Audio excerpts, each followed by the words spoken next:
What's going on, friends? Welcome back to another episode of the Pack a Day Podcast. I'm your host, Andy Herman. You can follow me on Twitter at Andy Herman NFL. You can follow the podcast at Pack a Day Podcast, of course. Make sure to subscribe if you have not already. Day 2 of training camp is in the book. It was freaking hot out on that field, especially along the sidelines. Above 90 degrees, I think it was. Somehow Keyshawn Nixon was wearing a hoodie. I don't know how you freaking do that on a day like that, but it was very, very warm outside, but it was a fun practice nonetheless.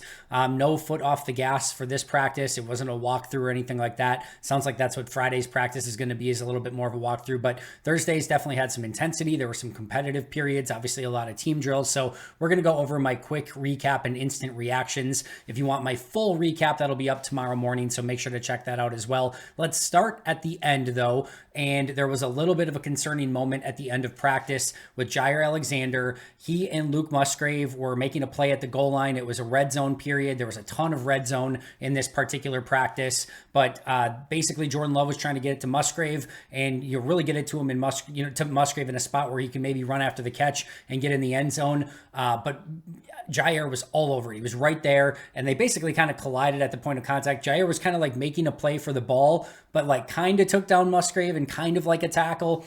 Either way, Musgrave gets stopped at the 1 yard line. The defense wins that individual rep. I believe it was the last play of practice. Actually, they may have played they played a few more after that. I just didn't even notice it because I was watching Jaire on the sideline. They went to, I think the number 2s and 3s after that. But that was it for the starters on the day. Jaire, though, on that play goes down, stays down on the play. It looked like they were just kind of stretching him out. Didn't seem like there was like a massive cause for concern or anything like that. He's able to kind of limp over to the sidelines where he immediately goes down and a trainer's looking at him. I think, I am no doctor, nor do I pretend to be, or any way, shape, or form. I think it was cramping. It looked like the way that they were working on him and the way that he was trying to stretch it out, it looked like maybe he was cramping. And with the weather the way that it was, being 90 plus degrees, you can sort of imagine that maybe that was hopefully the case. He walked at the end of practice back to the locker room. There was no carting him off. There was no, once he got up and after the trainer was done sort of, working on his leg a little bit, he just was standing there with his helmet still. There was no trainer by him. It didn't seem like there was any cause for concern. He still had his helmet. Like I said, he walked back. I think he's going to be okay, but obviously some nervous and anxious moments for Packer fans is anytime you see Jaire Alexander or a player of that caliber, any player, obviously, but Jaire maybe a little bit more than most, go down and holding his leg. There are some very, very anxious moments when that happens. So the good news, we haven't heard any report on anything, but it didn't seem like there was any level of real concern. And like I said, I hope that it's just cramping. No other reports that I've seen on that at this time. But as I sit here right now, I don't have a ton of concern over it. But that's how practice, basically ended for the ones, and just a little bit of nervousness there. But hopefully he's going to be just fine. Day 2 of Jordan Love is, of course, what everyone wants to know about. Ups and downs on day 1. Some really nice control of the offense, made good decisions with the ball, but missed some throws deep. Matt LaFleur was asked about it practice in his press conference. And, basically was asked, was the wind a factor? And LaFleur had none of it. He was like, no, there was no wind. And I think he's being slightly facetious, but the message was clear. No excuses.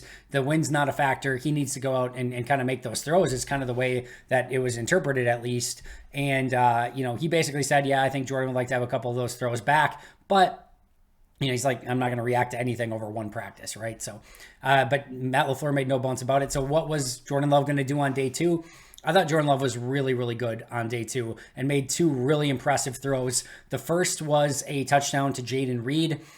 Reed got behind the zone defense. Devondre Campbell dropped into zone and was there on the play. And Jordan Love found Jayden Reed and got him and hit him in the back of the end zone, or really only Jayden Reed could get it. Reed was able to make a great catch in the back of the end zone, get 2 feet down, and it was a great conversion for a touchdown in the first play of red zone activity. So beautiful ball by Jordan, beautiful anticipation, great route by Jayden, and then really nice job getting both feet down in the back of the end zone. He also had really maybe one of the best throws that I've seen from Jordan Love.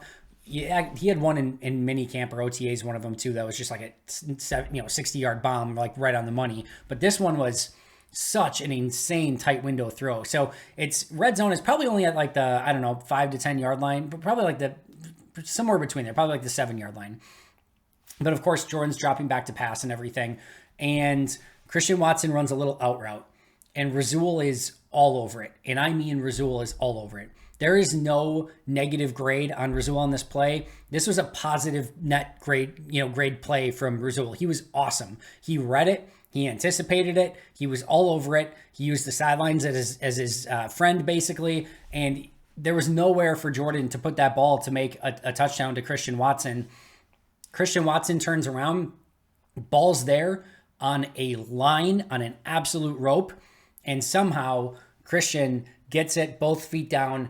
It was where only Christian could get it. Christian Watson was asked about it in the locker room after practice and basically said if it was an eighth of a second earlier or an eighth of a second later, it would not have been a complete pass. And it wasn't just the timing of it, not just the anticipation, but the throw on the line, the accuracy. The ball needed to be right where it was.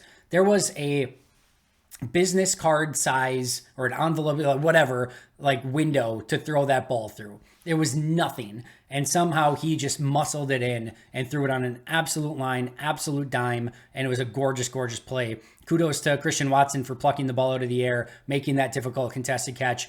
I talked yesterday about a play where Musgrave, was open deep. Love underthrew him. Ballantyne got beat off the line. Musgrave did a poor job coming back to the ball. And it was like, negative on the quarterback, negative on the cornerback, negative on the tight end, right? You could mark negatives for each of those players. And as a fan, and I'm sure as a coach, that's like the worst play you could possibly have. You want to see positives and mark positives as much as you can. Like almost everything kind of went wrong on that play, right? This is the exact opposite.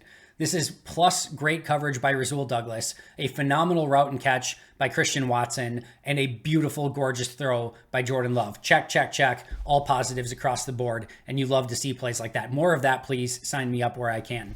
I thought it was another really good day as well of just knowing where to go with the football. I thought, there was one play in red zone drills where he tried to force a ball into Christian Watson a little bit. Jair Alexander got in, deflected the ball, it pops up in the air, and Devondre Campbell comes up with an interception. That was the play immediately after the touchdown to Samori Toure over Devondre Campbell. Campbell gets revenge on the next play and gets the interception. Jordan's first and so far only interception of training camp. It was a little bit of a tight window throw. That's going to happen in the red zone. Could he have maybe gone in a different direction on that one and maybe not forced it in as much? Yes. Do I just give a little bit more credit to Jair Alexander for making a nice play and breaking it up? And, in this case, it was disadvantageous for the offense and advantageous for the defense that it pops up in the air directly into the waiting arms of Devondre Campbell. I would say maybe a little bit forced, probably a little bit unlucky at the same time. Outside of that throw, I would argue that I've loved Jordan's decision-making so far throughout the first 2 days of training camp. He's had answers for the defense and knowing where to go with the football.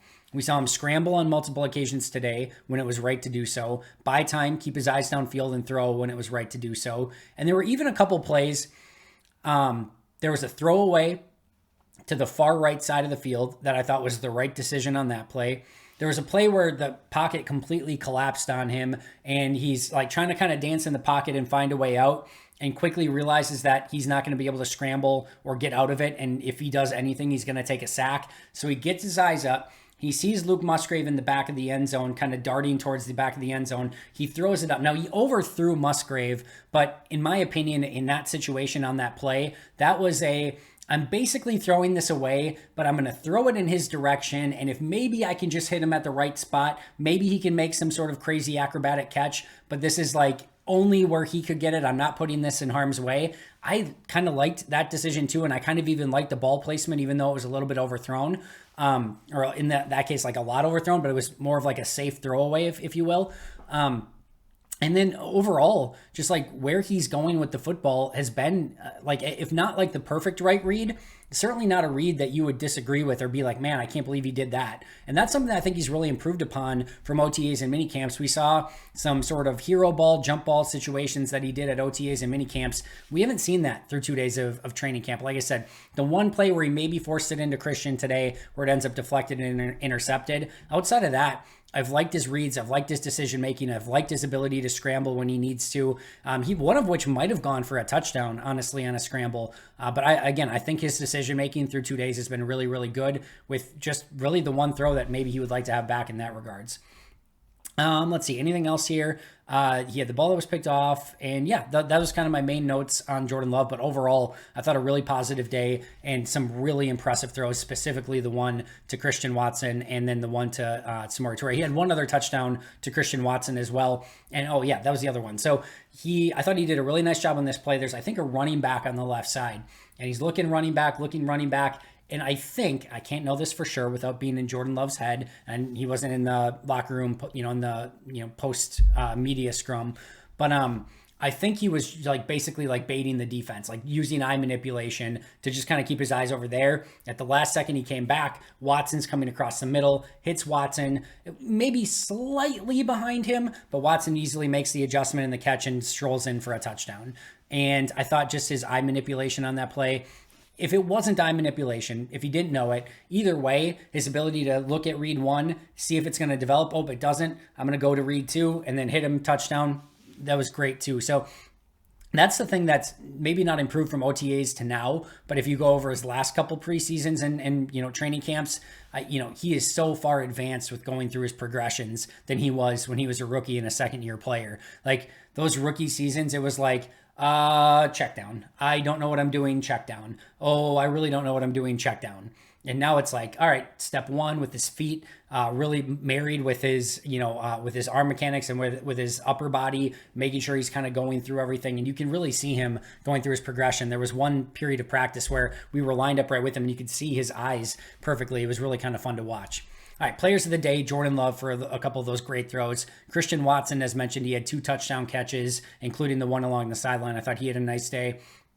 Jayden Reed, the touchdown in the back of the end zone was great, and I thought he did a really nice job of reading the, reading the coverage and just breaking his stem off where he needed to get to a point where he could catch that ball and make a touchdown reception. He also had a really nice end around. Kingsley Enagbare got tucked in a little bit too much inside, and Jayden Reed made him pay. And that was the first time we really got to see Jayden Reed turn on the Jets, and that was really, really fun to see because he can freaking go. So that was awesome to watch. I thought he had a nice day. Isaiah McDuffie, I'm kind of giving him a 2-day award here because I think he's had a really nice 2 days of practice, consistently involved in run defense, specifically with the second team. He also had a really nice pressure off the edge on a blitz as well. Didn't quite get home, but certainly made the quarterback aware of his presence and made the offensive tackle work, which if you're an inside linebacker, that's a win more often than not. So I thought it's been a really nice couple days for Isaiah McDuffie.